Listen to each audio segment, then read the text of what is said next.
Así responde Andrea Legarreta a los insistentes insultos de Alfredo Adame.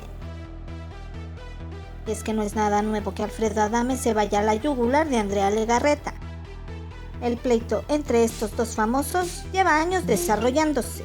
Alfredo ha dicho muchas cosas sobre la conductora Andrea Legarreta. La última que hizo el actor y conductor fue decir que si él produjera la emisión del matutino hoy, definitivamente despediría a Andrea Legarreta del programa. Ante los ataques constantes de Alfredo Adame, reporteros decidieron consultar a Andrea Legarreta y preguntarle su opinión ante los ataques constantes de Alfredo. Sin embargo, ella de manera tajante y contundente respondió: "Esa persona no existe para mí. Así me insistas, no hablaré de él". Andrea aseguró que ella solo conecta con lo positivo y dijo: "Le deseo lo mejor a él y a todos los que hablan bien o mal de mí, pero de él no quiero hablar".